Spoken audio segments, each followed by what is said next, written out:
Selamat siang pemirsa Banjarmasin Pos Online. Jumpa lagi dengan kami di acara Bitalk Banjarmasin Pos Bicara Apa Saja. Kali ini kita kedatangan tamu istimewa, orang nomor 1 di Kepolisian Kalimantan Selatan. Dan kebetulan kita akan berbicara tentang Hari Bayangkara sekaligus tugas kepolisian di masa pandemi Corona saat ini. Telah hadir bersama kita Irjen Polisi Dr. Niko Afinta. Selamat siang Pak Niko. Selamat siang Mas. Sebelumnya kita ucapkan dulu selamat Hari Bayangkara. Sukses untuk polisi di Kalimantan Selatan. Terima kasih. Menemani rakyat, menjaga rakyat dan melayani rakyat. Terima kasih. Begini Pak Niko, ini kan Hari Bayangkara 1 Juli yang ke-74. Kenapa sih kok 1 Juli? Kenapa tidak 19 Agustus saat BKN terbentuk tahun 45 waktu itu? Terima kasih Mas atas ucapannya juga. Kemudian dalam rangka hari 1 Juli Hari Bayangkara ini, kita melihat sejarahnya berdiri Polri ini memang awalnya terbentuk dari badan-badan keamanan yang waktu itu Jepang dan Belanda masih banyak membentuk badan-badan kepolisian. Dan pada saat peralihan itu Polri ada yang di bawah pemerintahan daerah, kemudian ada yang di bawah Menteri Dalam Negeri dan Jaksa Agung, sehingga Pak Soekarno mengeluarkan PP 11 tahun 46 itu dan menjadikan satu tanggung jawabnya kepada Presiden di tanggal 1 Juli tahun 1946, sehingga dengan adanya penyatuan seluruh kepolisian yang di daerah-daerah itu menjadi satu kepolisian utuh di bawah Bapak Presiden, maka sejak hari itulah maka Polri menjadi kita kenal seperti sekarang ini, Kepolisian Negara Republik Indonesia, satu satuan yang utuh, sehingga kita menjadi Bayangkara Negara, sehingga kita menjadi salah satu institusi yang menjaga negara tidak terkotak-kotak seperti yang diinginkan oleh Belanda ataupun Jepang, sehingga lebih memudahkan di dalam menjaga Kamtibmas di negara kita. Setiap 1 Juli selalu ada Hari Bayangkara, Hari Bayangkara. Saat ini di saat pandemi semacam ini, apa maknanya kira-kira bagi kawan-kawan di kepolisian saat Hari Bayangkara ini? Semangat apa yang pengen digelorakan di saat 1 Juli Hari Bayangkara ini? Jadi di hari 1 Juli ini kami mengingat sejarah yang lalu bahwa Patih Gajah Mada terkenal dengan pasukan Bayangkaranya. Filosofi pasukan Bayangkara itu adalah pasukan yang tangguh, lalu kuat, melayani dengan hati dan sepenuh hati, manfaatnya dirasakan oleh rakyat. Dalam situasi seperti ini, maka kata-kata yang terakhir itu yaitu bisa bermanfaat untuk rakyat. Maka kegiatan-kegiatan kita lebih cenderung untuk melayani rakyat, apalagi dalam situasi COVID ini. Maka kegiatan kita banyak membantu di bidang sosial. Sesuai arahan Bapak Kapolri sendiri, mana beliau juga turun langsung, maka kami dari jajaran Polda, Polres, Polsek sampai ke Babin Kamtibmas juga turun dengan memberikan bantuan sosial yang sudah diberikan oleh Bapak Kapolri langsung pada rakyat. Karena Bapak Kapolri menginisiasi, maka kita di jajaran Polda maupun Polres, Polsek juga mengikuti. Nah, mudah-mudahan dengan kita melayani masyarakat ini dengan memberikan bantuan di dalam kesulitan-kesulitan sekarang ini, bisa dirasakan, oh ada Pak Polisi, karena kami ingin membuang stigma bahwa polisi itu penegak hukum. Padahal tugas kita penegak hukum itu adalah yang terakhir. Tugas pokok utama adalah memelihara Kamtibmas, melindungi, mengayomi, dan melayani masyarakat. Sudah jelas di dalam Undang-Undang Nomor 2 Tahun 2002 ada kata-kata itu, sehingga filosofinya tentunya dalam nomor 1 dan nomor 2 yang utama. Nah, inilah yang sedang kita lakukan, sehingga harapannya dengan kita melakukan tugas nomor 1 nomor 2 ini, yaitu melayani masyarakat ini, dengan kegiatan-kegiatan ini bisa kita menjalankan tugas utama. Secara teknis, bila ada masyarakat yang ingin mendapatkan pelayanan dalam bentuk apapun, utamanya dalam soal keamanan tentu saja, ada nggak sih pos-pos pengaduan atau pos-pos yang bisa dimanfaatkan oleh masyarakat sehingga polisi dengan cepat bisa melakukan upaya pelayanan terhadap masyarakat?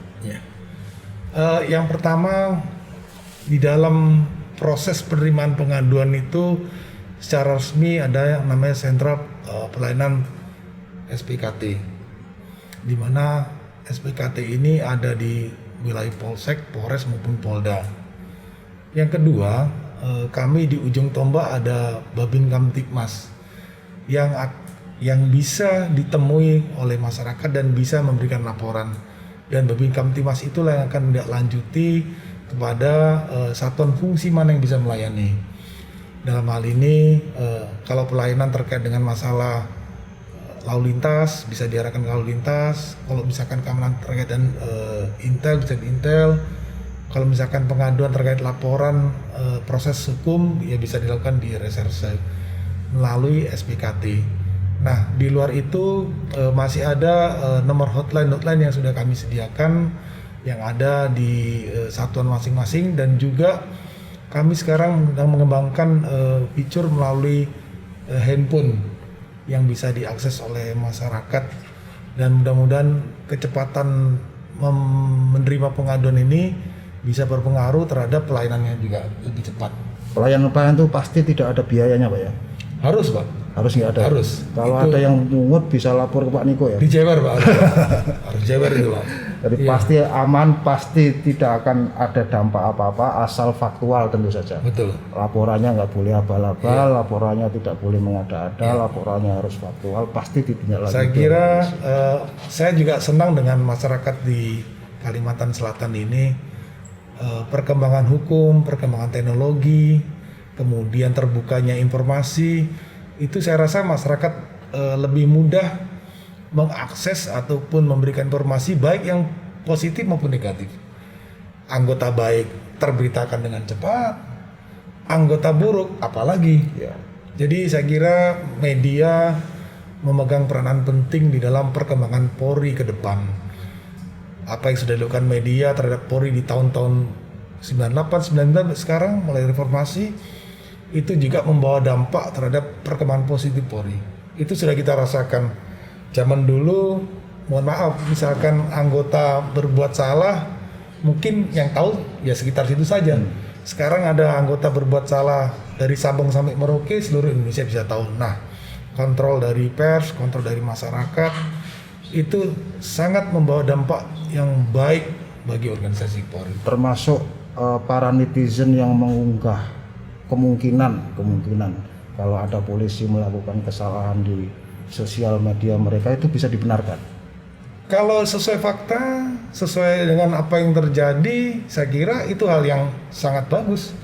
Karena kekuatan kontrol media, baik yang dilakukan oleh masyarakat sendiri, itu terkadang bisa menjangkau sampai di titik terjauh yang tidak bisa terjangkau oleh pimpinan yang ada.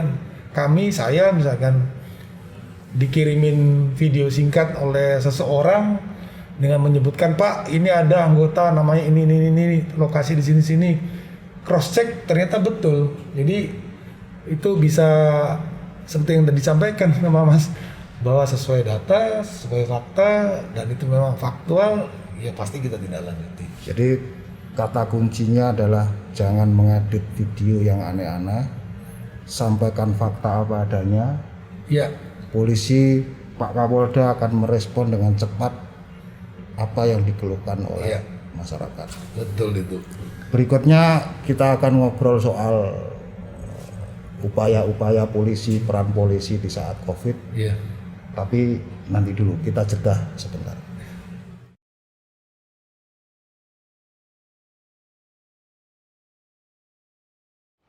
Assalamualaikum warahmatullahi wabarakatuh.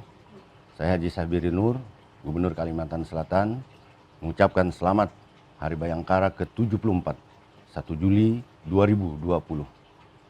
Dengan semangat memelihara Kamtibmas kondusif dan masyarakat semakin produktif dalam mengawal kehidupan new normal. Dengan jiwa pengabdian Polri untuk masyarakat, bangsa dan negara. Mari kita wujudkan untuk Indonesia aman dan damai, serta bersinergi bersama elemen masyarakat untuk memutus mata rantai penyebaran COVID-19. Terima kasih, Polri Jaya. Siap siaga dimanapun, kapanpun. Wassalamualaikum warahmatullahi wabarakatuh.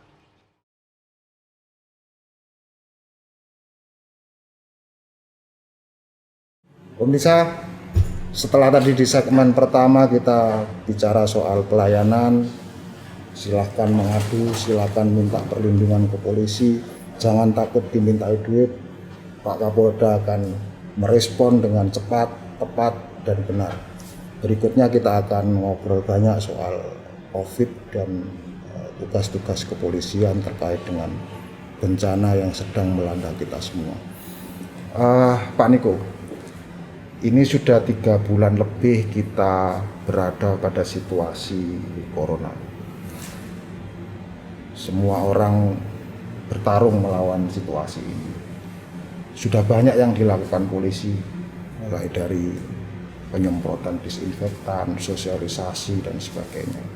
Nah, ke depan di saat new normal, langkah spesifik apa yang akan dilakukan oleh kepolisian terkait dengan upaya menjaga masyarakat agar bisa menekan penularan corona ini? Ya. Kita ketahui bersama bahwa di Indonesia, di Kalimantan Selatan sedang berjuang untuk menghadapi COVID. Kami di Kalimantan Selatan berdiskusi dengan stakeholder yang terkait dengan Bapak Gubernur, Pak Danrem, kemudian teman-teman dari BNPB dan juga dari teman-teman kesehatan. Ada 5 strategi yang sedang kami ajukan dan kami laksanakan. Yang pertama adalah peningkatan kapasitas PCR. Karena kalau orang rapid, tahu-tahu nanti nunggu 2 minggu, 3 minggu, maka PCR tetap menjadi tumpuan untuk menentukan seseorang terkena atau tidak. Sehingga peningkatan kapasitas PCR itu menjadi hal yang penting. Harapan kami, Kalsel tidak melakukan rapid, tapi langsung PCR, langsung bisa ditangani. Sehingga kapasitas yang ada sekarang kami harapkan di sebulan berikutnya, seminggu, 2 minggu, sampai sebulan ini bisa sampai 1.200. Kalau mesinnya tambah bisa sampai 2.000. Sehingga kalau misalkan penduduk di Kalimantan Selatan kitalah 4,2 juta, Banjarmasin 720 ribuan, sekarang yang terkena hampir 3 ribuan, maka PCR untuk sehari 1.000 menurut saya sudah sangat bagus. Yang kedua, peningkatan kapasitas rumah sakit. Kalau PCR-nya jalan, dites, berat, sedang, ringan. Berat langsung di rumah sakit dengan penyakit bawaan. Di samping itu rumah isolasi. Kalau misalkan ringan, Pak saya mau isolasi, disiapkan. Lalu yang ketiga, kampung tangguh. Kampung tangguh ini adalah kampung yang secara mandiri menerapkan protokol COVID di daerahnya yang berisi petugas dari RT RW, dari Polri, dari TNI, dan petugas kesehatan yang berasal dari daerah setempat. Dalam pelaksanaannya, protokol COVID dijalankan di daerah itu. Nah, kampung tangguh berisi tadi orang-orangnya, kemudian sarana prasarananya ada satu poskonya, kemudian yang kedua termogan, tempat cuci tangan, ada rumah isolasi juga. Sehingga apa? Kalau misalkan orang sakit di wilayahnya yang ringan tidak perlu dibawa ke rumah sakit. Kita bisa bayangkan kalau seluruh masyarakat kita ini sakit dibawa ke rumah sakit, ambiar nanti katanya. Nggak Tidurnya di cukup. Bandrang. Nah, jadi kapasitasnya itu bisa dikurangi dengan adanya kampung tangguh, yang di dalam kampung tangguh ada rumah isolasi. Yang berikutnya dalam kampung tangguh juga ada ketangguhan masalah pangan. Kalau kami melihat Kalsel termasuk daerah yang cukup potensi untuk masalah ketahanan pangan, sehingga sisi positif dari ketahanan pangan ini kami ambil untuk menjadi daya bertahan untuk Kalsel secara keseluruhan. Yang keempat yaitu masalah operasi peningkatan disiplin. Wah, ini kalau masalah disiplin ini Pak, ini kan masalah kemauan seseorang yang harus dibentuk oleh orang lain. Ya. Nah, orang lain itu artinya bisa TNI, bisa Polri, bisa tokoh masyarakat, bisa alim ulama yang membentuk disiplin. Disiplin apa? Disiplin ikuti protokol COVID. Permasalahannya timbul adalah kalau seseorang punya kesadaran terkait dengan disiplin ini, maka pencegahan meluasnya COVID bisa terjadi. Disiplinnya rendah, COVID-nya naik. Disiplinnya naik, COVID-nya bisa turun. Jadi berbanding lurus nih. Kalau saya lihat masyarakat Indonesia juga di Kalsel masih memerlukan peningkatan kedisiplinan. Kita bisa nilai kalau disiplinnya kurang, maka COVID-nya pasti tetap akan naik. COVID bisa dihadapi melalui disiplin yang kuat. Polri dan TNI bersama-sama masyarakat wajib bersama-sama. Tidak maunya TNI Polri, maunya masyarakat. Karena COVID ini sampai sekarang masih tumbuh dan berada di sekitar kita sampai kita dapatkan obatnya. Oleh karena itu, mari jaga disiplin. Sudah banyak yang meninggal, sudah banyak juga yang sembuh. Pilihannya ada di masing-masing diri kita. Mau yang mana? Pilihannya ada di kedisiplinan kita. Lalu yang kelima, strategi yang lain adalah masalah efisiensi anggaran. Kita bekerja semua memerlukan anggaran, dan kita tahu bersama bahwa anggaran di pemerintah, di TNI, di Polri dengan waktu tenggang yang belum tahu sampai kapan, maka efisiensi itu perlu dilakukan terhadap hal-hal satu, misalkan penyembuhan dan pencegahan. Jadi 5 strategi ini tadi yaitu yang pertama tadi saya sampaikan bahwa peningkatan PCR, peningkatan rumah sakit, kampung tangguh, operasi disiplin dan efisiensi anggaran, saya kira menjadi strategi yang baik dalam menghadapi COVID di Kalsel. Khusus soal meningkatkan disiplin masyarakat untuk mengikuti protokol corona, langkah konkret apa yang akan dilakukan kepolisian di saat Kapolri sudah mencabut maklumatnya untuk berkerumun? Ya,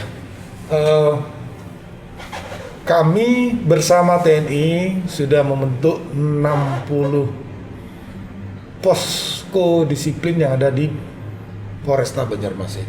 Banjarmasin saja dia? Ya, menjadi proyek percontohan untuk wilayah-wilayah lain di Polda Kalsel.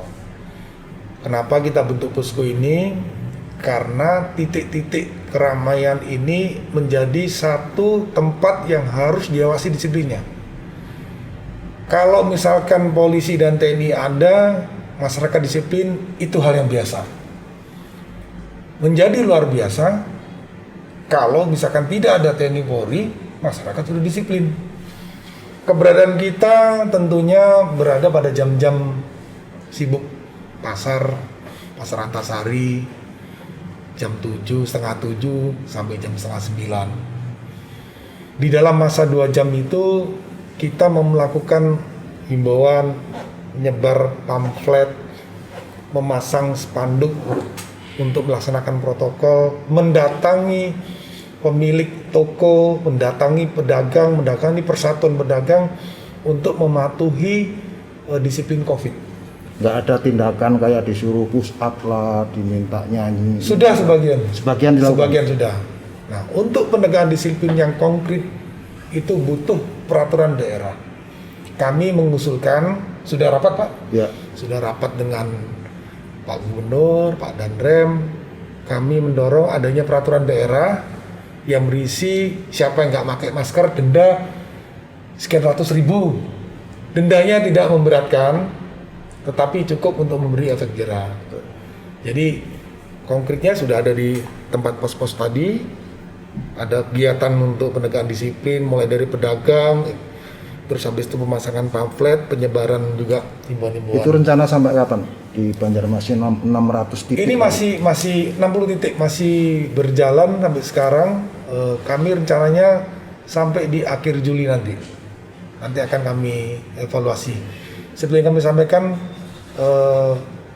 kalau polisi dan TNI tidak ada atau Pemda tidak ada, masyarakat tetap disiplin ya. Karena ini untuk kita sendiri. Terkait dengan peningkatan kapasitas PCR, ini kan selain soal alat juga tenaga.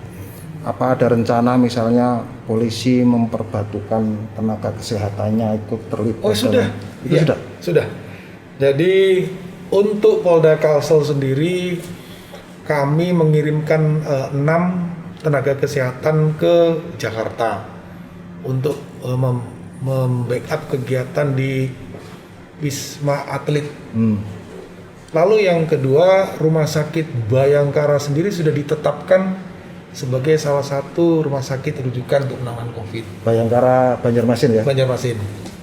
Yang ketiga, petugas-petugas yang ada di Rumah Sakit Bayangkara Banjarmasin juga ditunjuk sebagai petugas yang menangani COVID, bahkan sampai yang meninggal dunia. Kita juga melakukan kegiatan itu. Sehingga Polri, khususnya yang di bagian kesehatan pun juga sudah menurunkan dan sudah melaksanakan kegiatan perbantuan dalam menghadapi COVID. Khusus soal kampung tangguh yang ada ketahanan pangan, ada peningkatan protokol kesehatan dalam kehidupan sehari-hari, fasilitas isolasi dan sebagainya. Secara spesifik polisi berperan apa di situ, day to day, sehari-hari? Ya. Jadi keberadaan kita bersama-sama pemerintah daerah dari mulai RT RW itu pertama menentukan berdirinya tempat di mana kampung tangguh. Rapat dulu, di mana kita berdiri kampung tangguh? Rapat, ternyata hasil kesepakatan ini yaitu di mana ada kampung yang merah. Setelah itu RT RW-nya siap, ya didirikan di situ. Yang kedua, anggota kami juga langsung berada di pendirian. Yang ketiga, membentuk prosedurnya, sistemnya. Pak, sistemnya kampung tangguh itu seperti ini loh. Pintu masuk dibuat, ada termogannya, ada petugasnya. Habis itu dicatat dari orang luar keperluannya apa. Kok nanti sistem komunikasi nggak ada yang pakai kentongan untuk beritakan masuk. Kan tidak setiap daerah ada hati.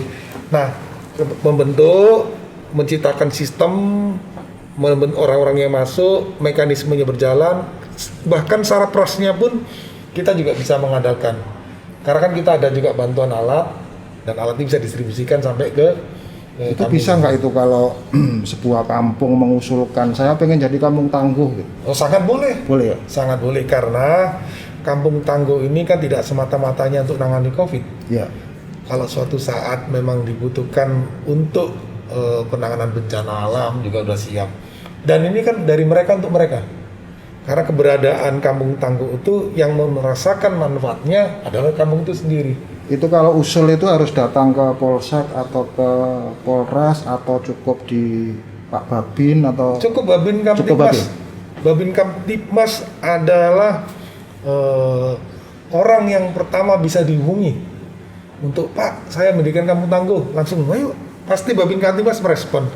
Tinggal menentukan titiknya, siapa-siapa aja nanti orang situ, alat peralatannya disiapkan, sistem mekanisme yang dibuat. Jadi orang bisa paham. Jadi dipaparkan, oh Kampung Tangguh itu seperti ini. Dan polisi akan siap mendampingi Siap. mulai dari penyusunan konsep sampai dengan pelaksanaan operasionalnya. Jadi saya rasa para Babin dan Babin Kamtibmas ini sudah sejalan. Karena Pak Danrem, Pak Gubernur juga kami informasikan mengenai konsep ini, ya juga oke. Sehingga kami kemarin kan datang ke beberapa tempat di Tanah Laut, Tanah Bumbu sama Kota Baru untuk mengecek pelaksanaannya. Jadi para pemirsa Bipos, pekerjaan polisi di saat COVID ini ternyata luar biasa. Tidak hanya menjaga pos di perbatasan, pos di pasar, tapi juga menyiapkan masyarakat untuk siap menghadapi corona. Tapi ada tugas-tugas lain yang juga tidak kalah pentingnya bagi kepolisian yang selama ini sudah dikerjakan. Ada soal narkoba, ada soal kejahatan umum, ada soal macam-macam. Bagaimana itu akan dikerjakan di saat anggota polisi sibuk menangani COVID? Kita ikuti setelah jeda berikut.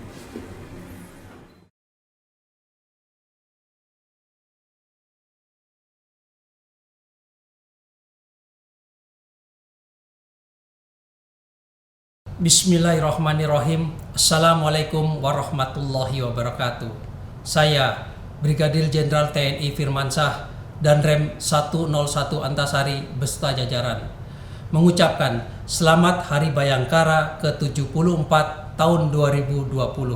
Teriring doa semoga Korps Bayangkara tetap jaya dan dicintai rakyat. Mari kita wujudkan Indonesia yang aman dan damai, serta bersama seluruh elemen masyarakat, mari kita memutus mata rantai penyebaran COVID-19. Kamtibmas yang kondusif, masyarakat semakin produktif.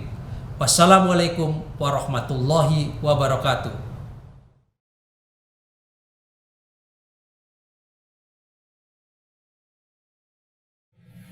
Pemirsa, setelah kita ngobrol banyak tentang pekerjaan polisi yang begitu sibuk di saat wabah corona menerpa Indonesia termasuk Kalimantan Selatan, kita akan lanjutkan obrolan kita dengan Irjen Niko terkait dengan pekerjaan-pekerjaan yang selama ini dilakukan oleh polisi, baik narkoba, terorisme, dan kejahatan-kejahatan umum yang ada di sekitar kita.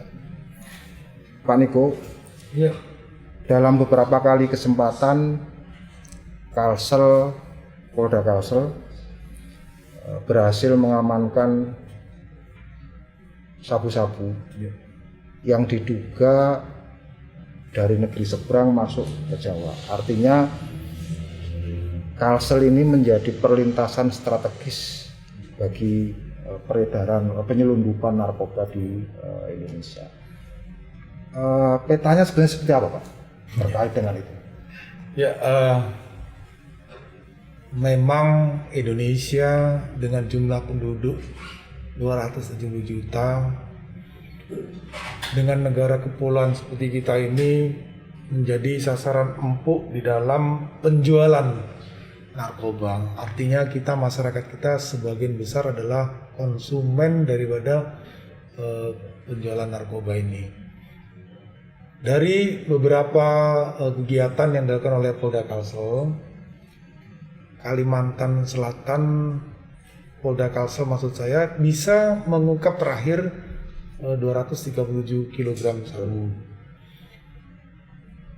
Kami berpendapat, apakah Kalimantan Selatan menjadi bagian perlintasan atau bagian pembelian dari narkoba ini?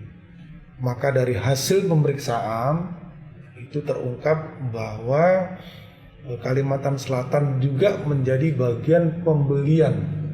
Jadi masyarakat kita sebagian ada yang membeli untuk narkoba-narkoba yang siap dipasarkan ini.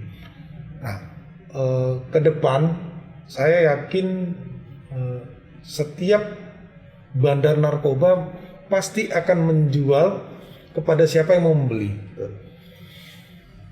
Kita lihat Surabaya, Jakarta, kemudian Bandung, kota-kota besar dengan segala jumlah penduduk dan kemampuan daya belinya itu menjadi tempat yang menggiurkan. Kalimantan Selatan itu juga menjadi tempat yang menggiurkan. Tapi kami juga mendapatkan informasi bahwa penjualan narkoba di Kalimantan Selatan ini tidak semata-mata barang itu untuk dikonsumsi di Kalsel sendiri.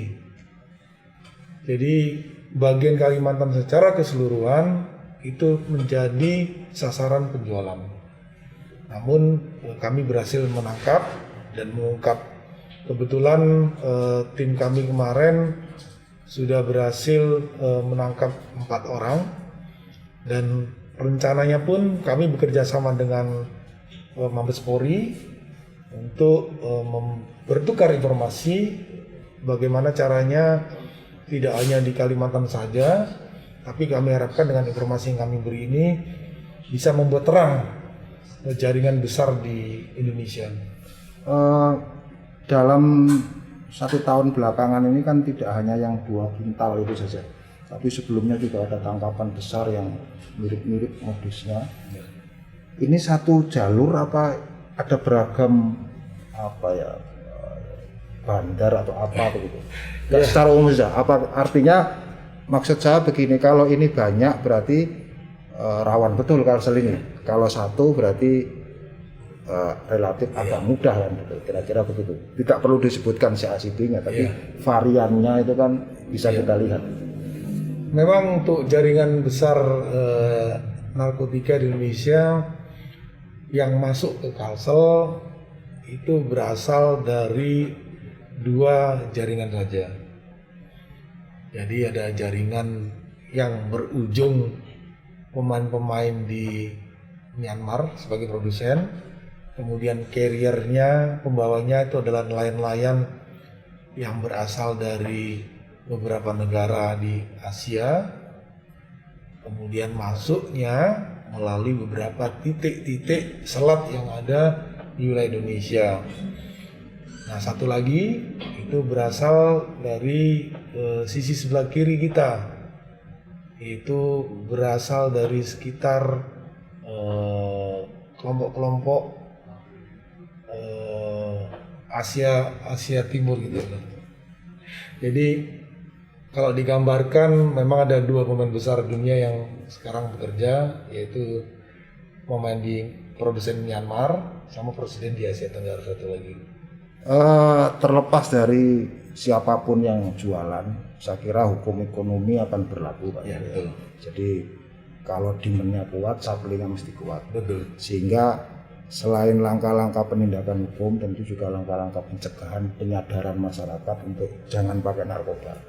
Karena kalau nggak ada orang pakai narkoba, pasti nggak ada yang jual, kira-kira gitu. Betul. Ini yang upaya-upaya apa untuk terus-menerus meningkatkan kesadaran masyarakat agar jangan sampai pakai narkoba? Yang pertama memang edukasi.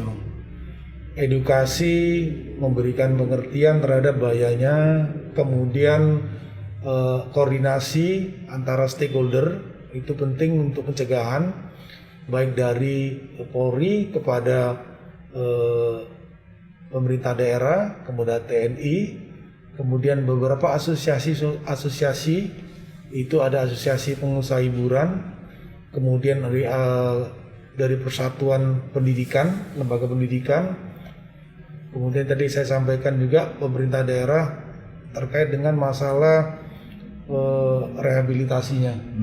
Kita sosialisasi, terus pencegahan dan penindakan rehabilitasi. Itu menjadi satu sistem yang kami kedepankan dalam menghadapi narkoba. Tentunya sosialisasi sudah berjalan, pencegahan itu kami jalankan dengan peraturan yang ada di tempat hiburan dijalankan, itu sudah mencegah, memeriksa seseorang sebelum masuk. Kemudian penindakan juga kita lakukan, seperti sampaikan Bu, nindak itu yang besar, dapat yang benar-benar kalau namanya jantung itu jantung Wintar, itu yang benar, karena begitu ditangkap yang besar ya otomatis bawahnya juga nggak ada, berkurang kan? Sangat jauh. Jadi karena kebetulan saya sendiri juga pernah jadi direktur narkoba di Polda Metro. Ya. Memang saya menginginkan anggota Polda Kalsel khususnya narkoba bisa melacak jaringan sampai ke akarnya, baru dihantam sehingga bisa kurangi bawahnya. Kira-kira perlu kita bantu agar yang gede-gede itu segera bisa diungkap. Iya. Apa yang bisa kita lakukan? Rasanya Hukum mati, Mas. Itu mendesak hukuman mati. hukum mati saya kira alternatif, karena yang terjadi di banyak tempat, banyak kasus, mungkin bukan semuanya. Orang belum kena narkoba itu kalau masuk penjara jadi kena narkoba. Iya, betul.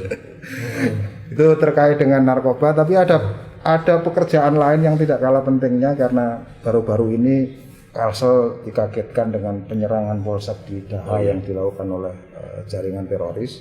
Saya tidak ingin mendiskusikan soal mereka diapakan, tapi ini perlu diantisipasi bibit-bibit semacam ini, dan saya kira termasuk baru di Kalsel yang sebelum-sebelumnya tidak pernah meledak, ini meledak. Ini langkah apa yang dilakukan secara intensif oleh Polda Kalsel? Yang pertama, saya ingin menyampaikan terlebih dahulu bahwa bangsa kita didirikan oleh pendiri bangsa kita itu sudah melalui suatu proses musyawarah. Kemudian ada namanya mufakat, kemudian terakhir gotong royong.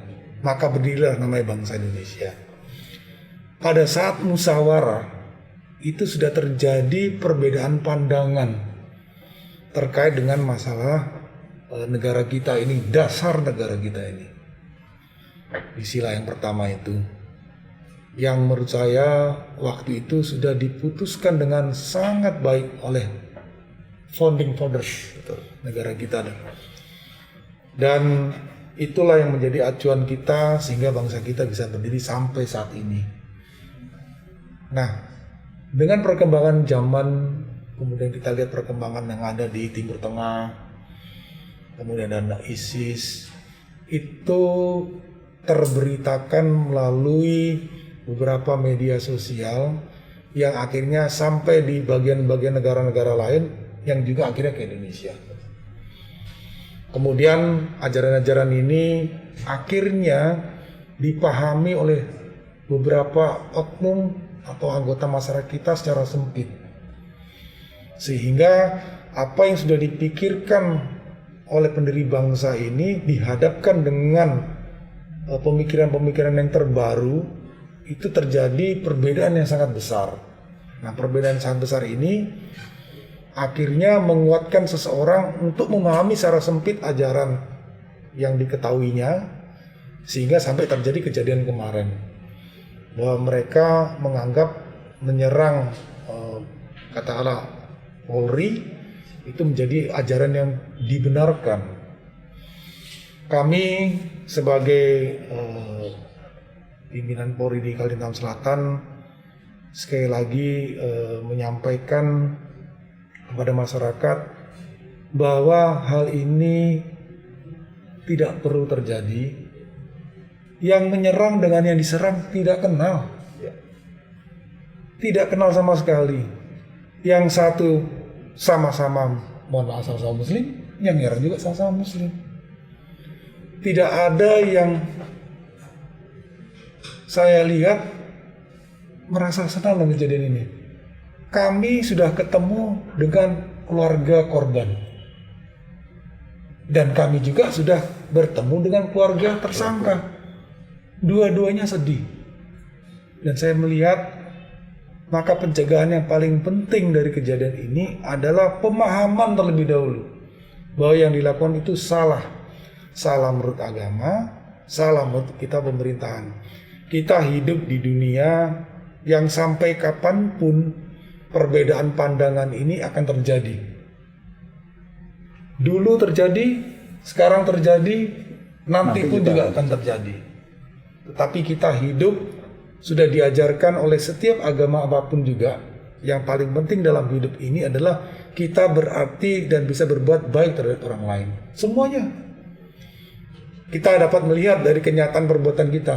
apakah perbuatan kita itu membawa manfaat sama orang lain atau tidak. Selama kita bisa bermanfaat bagi orang lain, perbuatan kita mungkin kalau saya tidak salah, maka ajaran agama itu sudah betul. Nah, untuk pencegahannya tentunya kami akan melakukan edukasi, kami melakukan pendekatan kepada tokoh-tokoh, guru-guru yang ada di sini, tolong disampaikan bahwa ini salah. Jangan sampai ada korban sia-sia lagi. Ternyata kedua keluarga juga sedih. Alangkah baiknya kita berdampingan, kita sama-sama bekerja dan bisa berbuat baik untuk masyarakat sekitarnya. Nggak ada yang diuntungkan dengan situasi. Nggak ada. Nggak ada yang Kasihan, Pak. diuntungkan. Kalau berdasarkan pasca kejadian Daha itu, berdasarkan tidak usah detail tentu saja, gerakan-gerakan semacam itu di Kalsel masih memungkinkan ada kan? Selama faham itu masih tumbuh berkembang, maka selama itu kemungkinan kejadian terulang. Kalau di Kalsel apakah terjadi? Ya, pasti ada kemungkinan terjadi. Yang kami inginkan dalam langkah ke depan adalah tolong dipahami, polisi itu tidak melawan mereka, tidak melawan orangnya, tidak melawan organisasinya. Karena kita berada di Indonesia, kita lihat musyawarah mufakat gotong royong. Kita semuanya hidup di dalam dunia itu. Kalau tidak ada musyawarah, tidak ketemu mufakat, apalagi gotong royong. Dulu kita 17 Agustus rapat sama masyarakat, ada yang bawa makanan, ada yang bawa minuman, duduk bersila, ada lomba. Alangkah indahnya waktu itu. Dulu bangsa kita juga waktu berdiri, ada yang dari Ambon, ada yang dari Jawa, ada yang dari Manado, ada yang dari Sulawesi, ada yang Sumatera, berbeda-beda semua kumpul, tapi masih bisa bermusyawarah mufakat.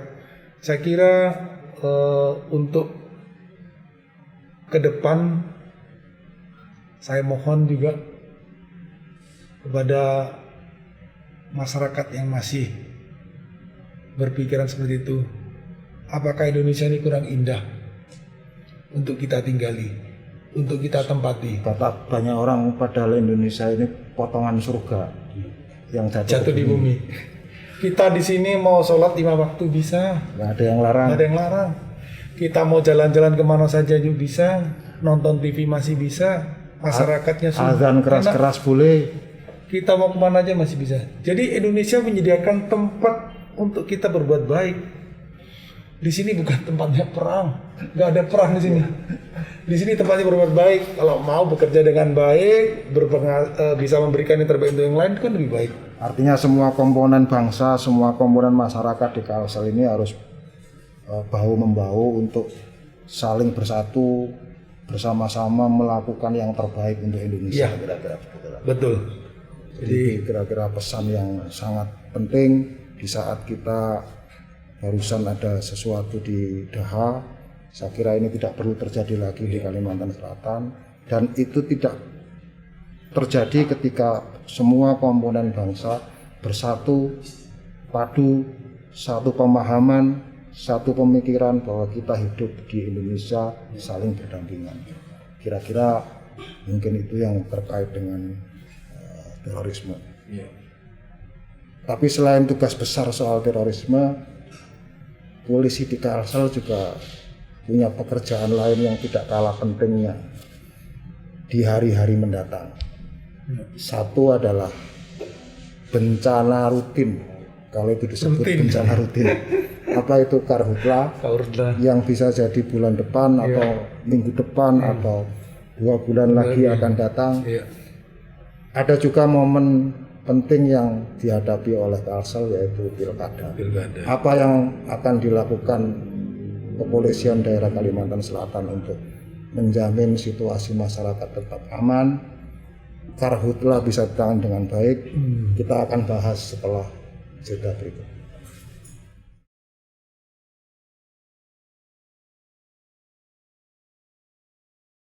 Assalamualaikum warahmatullahi wabarakatuh.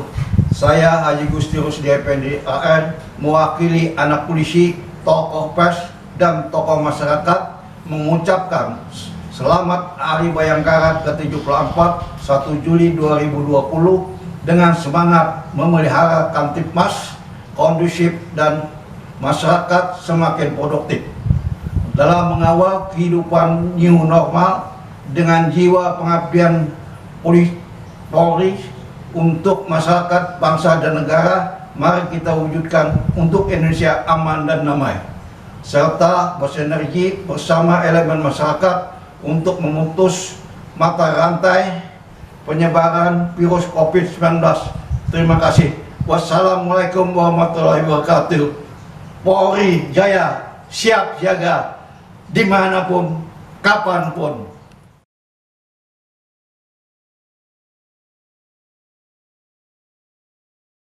Pemirsa, kembali lagi bersama Bitop Banjarmasin Pos Bicara Apa Saja.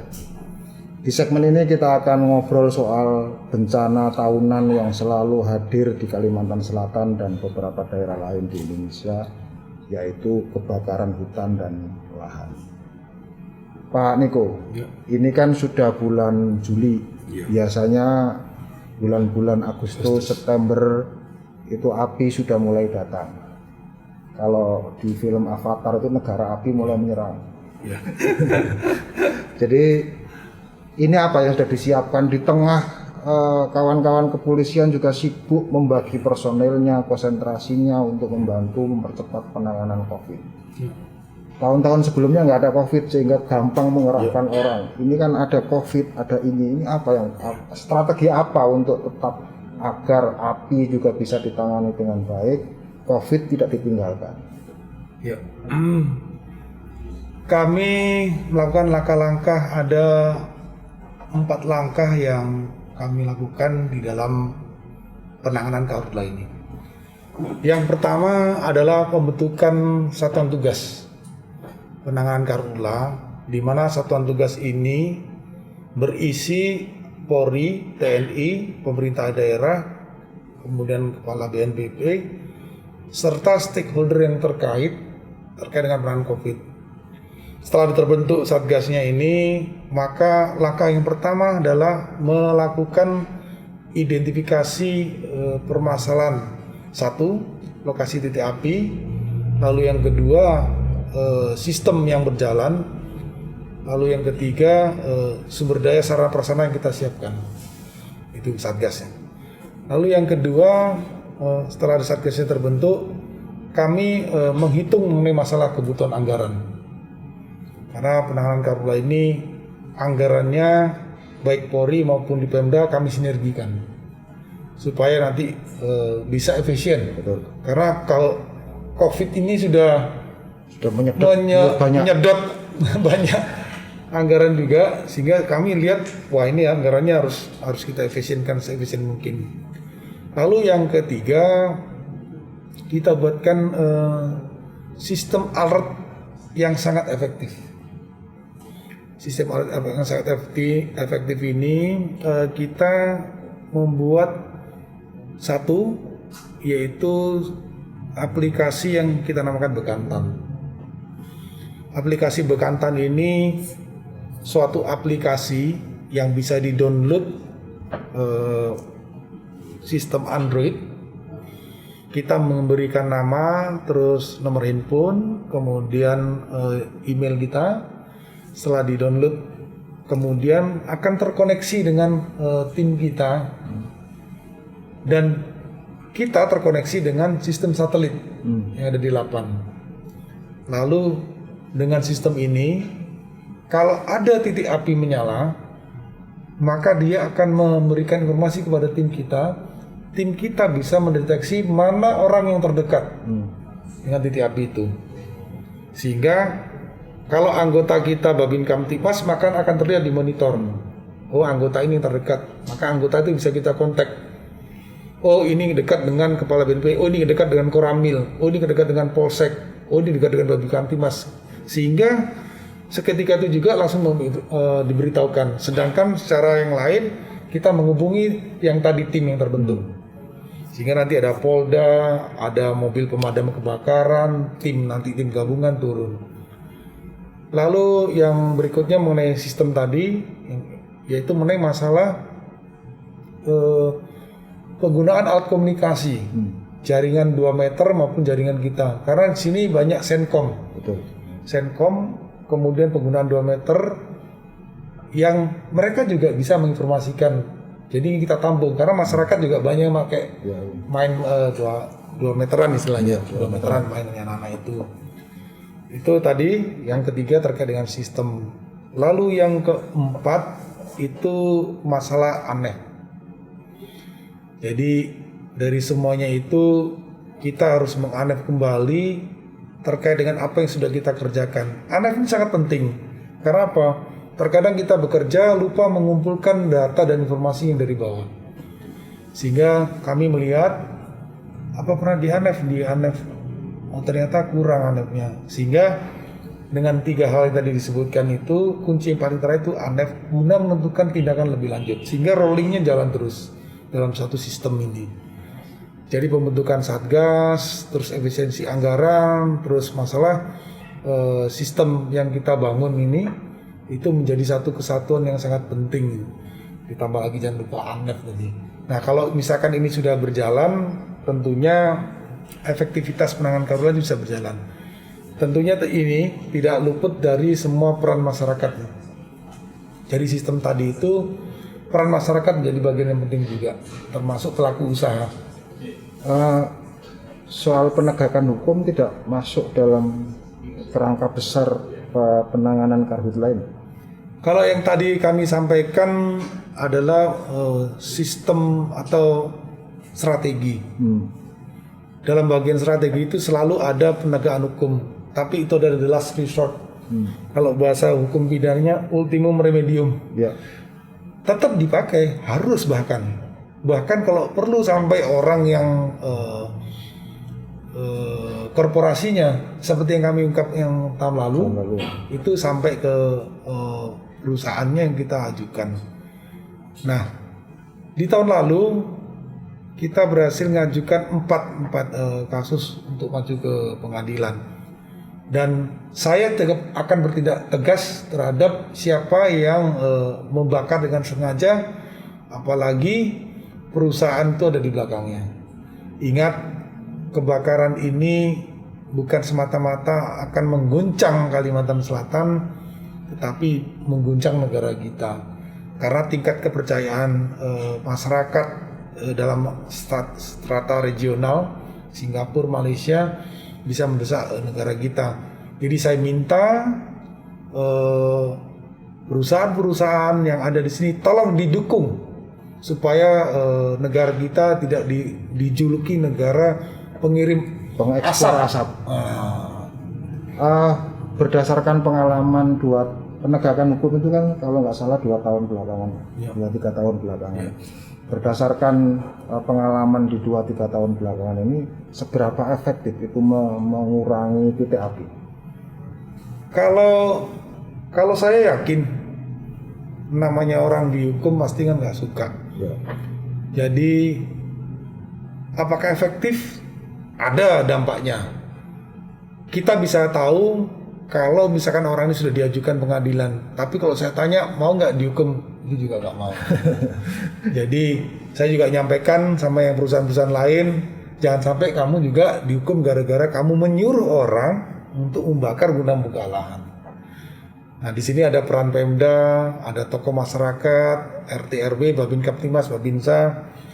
Paket ini harus paket kesadaran penuh bahwa yang dikerjakan perusahaan, yang dikerjakan TNI, Polri, Pemda itu harus seia sekata bahwa kita ini menjaga Kalimantan Selatan dari api, juga menjaga Indonesia dari julukan yang tidak baik. Yang ada adalah ayo mana yang kita jaga sama-sama. Sehingga harapan saya dengan kesadaran kolektif ini itu akan membangun ketahanan yang kuat dalam menjaga karhutla. Di saat kemungkinan nanti moga-moga sih tidak besar, moga-moga tidak ada, tapi berkaca dari tahun-tahun sebelumnya kebakaran hutan itu selalu kira-kira sampai November sampai awal-awal Desember. di saat kita panas-panasnya pilkada. Iya. Jadi saya bayangkan pekerjaan polisi tahun ini itu di Kalsel luar biasa. Covid belum beres, sudah menyusul karhutla belum padam-padam amat, Tahu ada muncul pilkada. Waduh, jadi satu. Luar biasa ini. Di tahun ini tahun sibuk bagi Pak Niko di Kalimantan Selatan. Kedatangannya disambut banyak persoalan tentu saja. Nah, kira-kira untuk pilkada yang kemungkinan besar akan digelar di Desember, kalau tidak ada perubahan lagi dan moga-moga nggak ada perubahan lagi. Apa yang akan posisi apa yang akan dimainkan? Tentu kalau pengamanan pasti. Posisi apa yang akan diambil oleh polisi sehingga pelaksanaan pilkada berjalan baik, lancar, aman, dan sukses tentu saja. Kami Pak akan mendatangi setiap kontestan, calon, paslon yang maju dalam pilkada ini. Kami akan bertemu, saya akan bertemu kepada para pasangan calon ini dan akan berbicara Pak, betapa pentingnya menjaga Indonesia dan Kalimantan khususnya ini terkait dengan masalah persaudaraan. Saya bisa pergi, para kepala daerah bisa berganti. Tapi yang perlu kita bangun selama kita masih bisa berbuat yang baik, mari kita berbuat. Nomor satu, pilkada itu tidak memecah persaudaraan, tidak mengoyak persatuan. Pilkada semata-mata memberi kesempatan orang lain memilih siapa yang baik. Jadi yang ditonjolkan adalah kebaikan program masing-masing. Kalau orang mau menonjolkan, berupaya memberikan yang terbaik dan masyarakat ngikut, itulah yang menurut saya proses demokrasi. Tetapi kalau misalkan satu menjelekkan, yang satu menyudutkan, itu nanti roh kedepannya juga kurang bagus. Nah, ini akan saya sampaikan bahwa itu yang paling penting dulu. Pilkada untuk menjaga, menimbulkan kebaikan, bukan mengoyak persaudaraan. Hari ini bisa berbeda pilihan, besok lagi bersatu. Karena saya melihat bahwa di semua bagian di negara kita ini pilkada kan serentak. Permasalahan juga sama. Jangan sampai pilkada yang setiap 5 tahun ini bukan buat kita makin rekat, makin bagus, malah bikin bercerai-berai. Nah, itu ada di para paslon. Kalau para paslon bisa menyampaikan ke pendukungnya ke bawah, tolong, yuk kita menyampaikan program unggulan saja, udah nggak usah menjelek-jelekkan. Maka saya akan hadir. Kalau misalkan ada yang menjelek-jelekkan dengan yang itu, maka saya akan tegakkan hukum. Itu catatan buat para paslon, jadi perlu dicatat. Akan didatangi oleh Pak Niko untuk diajak damai. Jabatan itu penting, tapi kedamaian lebih penting. Betul. Nah, untuk memastikan bahwa seluruh anggota kepolisian di Kalsel ini netral, apa yang akan dipastikan untuk tidak dimanfaatkan oleh calon mendukung ini, mendukung itu, karena itu bisa jadi polisi ini kan banyak punya pengaruh, punya ada di semua tempat. Jadi ini kan sangat menggiurkan bagi para calon untuk dimanfaatkan mendulang suara. Apa yang akan dilakukan Pak Niko untuk memastikan bahwa polisi pasti netral? Yang pertama, membuka saluran komunikasi. Kami telah membentuk LO, meminta LO dari paslon masing-masing dan juga partai pendukung. LO itu kita bilang orang penghubung ya. Betul, liaison officer ya. Jadi liaison officer yang dibentuk oleh paslon maupun parpol ini akan kami datakan dan akan berkomunikasi langsung dengan kami, tim kami, sehingga saya yakin satu sama lain kan saling melihat. Justru menurut kami itu yang bagus. Kenapa? Kalau misalkan dari oknum Polri tanda kutip ada yang bermain, maka informasi itu langsung bisa kami dapatkan dan bisa kami langsung tindak. Yang penting komitmen di depan, kami menyampaikan kepada seluruh paslon bahwa Polri di sini netral. Dengan tadi yang saya sampaikan bahwa sarana komunikasi lebih gampang, tentunya seluruh paslon kan pendukung partai dengan yang lain bisa saling meng-cross check, melihat sampai di mana. Apalagi juga misalkan saya juga pasti kan nanti diamati juga sama paslon. Oh ini Pak Kapoldanya dukung nggak ya? Kan pasti diamatin juga nih. Nah kalau misalkan saya dilihat tidak netral, kan pasti juga dilaporkan. Betul. Jadi saya lihat pengawasan ini tidak anggota saja, tapi saya rasa paslon ini juga ngawasin saya juga lah pribadi supaya saya netral. Jadi saya sampaikan bahwa saya harus netral dan kami harapkan anggota di bawah juga netral. Dan kenetralan ini akan diawasi oleh para paslon maupun parpol. Jadi ini menjadi bagian yang penting. Jadi jangan khawatir, saya kira jaminan dari Pak Niko seluruh polisi di Kalsel akan netral. Kalau nggak netral silakan dikomunikasikan. Tentu saja tidak fitnah. Tidak fitnah. Jadi harus faktual, datanya jelas. Oh ada polisi A begini disampaikan dan itu faktual, bukan fitnah. Karena fitnah itu hanya akan memeruncing persoalan. Pak Niko sudah memberi jaminan, jadi saya kira pilkada akan berjalan lancar, baik, aman, dan tanpa ada kekhawatiran polisi bermain-main terkait dengan netralitasnya.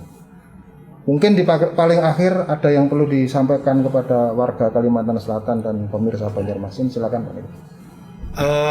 Kami jajaran Polda Kalimantan Selatan mengucapkan banyak terima kasih kepada seluruh masyarakat Kalimantan Selatan atas dukungan yang diberikan selama kami melaksanakan tugas. Polri tidak akan bisa berdiri sendiri. Polri bersama-sama masyarakat bisa menciptakan Kamtibmas dengan baik. Ke depan, mari kita berdoa, mudah-mudahan kita semua diberi kesehatan, kekuatan, sehingga kita bisa melaksanakan tugas-tugas dengan baik. Kami berharap juga Kalimantan Selatan jadi baik, masyarakatnya menjadi aman, tentram, dan bisa bertambah maju. Demikian. Terima kasih Pak Niko atas waktunya di tengah-tengah kesibukan banyak hal, apalagi menjelang Hari Bayangkara. Terima kasih para pemirsa Banjarmasin Pos. Itu tadi bincang-bincang kita dengan Kapolda Kalimantan Selatan, Irjen Polisi Dr. Niko Afinta. Sebenarnya masih banyak yang bisa kita diskusikan, tapi sudah 1 jam dan rasanya kita harus rehat, dan mungkin di lain kesempatan kita akan bisa berdiskusi, berdialog dengan Pak Niko secara live sehingga para netizen warga Kalimantan Selatan bisa bertanya langsung kepada Pak Niko di acara-acara BITOK berikutnya. Terima kasih dari kami Banjarmasin Pos. Sampai berjumpa kembali dalam rangkaian kegiatan BITOK dengan tema-tema yang lebih menarik di hari lainnya. Selamat siang.